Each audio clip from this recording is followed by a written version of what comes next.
No God, no good. Psalm chapter 16 and verse 2. I said to the Lord, You are my master. Every good thing I have comes from you. Goodness is from God. David knew about God's goodness and he has enjoyed it as a shepherd, and he continued enjoying it even as a king.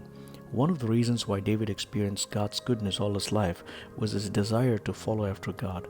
He never gave up worshiping God.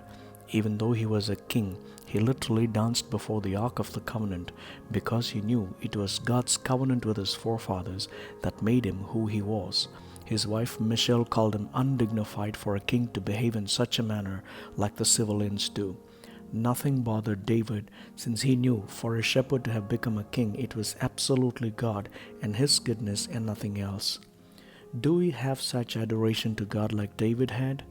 How often are we so conscious of ourselves? I remember an occasion when one of my colleagues who led worship in church had a sip of water when music was being played. It was so unfortunate it spilled on his tie. He signaled me to continue and left the stage. I didn't know the reason for it until the service got over. Then he disclosed that he went to the pastor's residence behind the church hall and he dried the tie using the hairdryer, came back and continued leading the worship.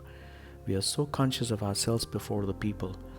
David was not so, since he knew he was risen to the position by God. If David was conscious of who he was, he would not have become the king. Therefore he was well aware that without God there is no good. I hope we too should be conscious of the fact. No God, no good. Amen.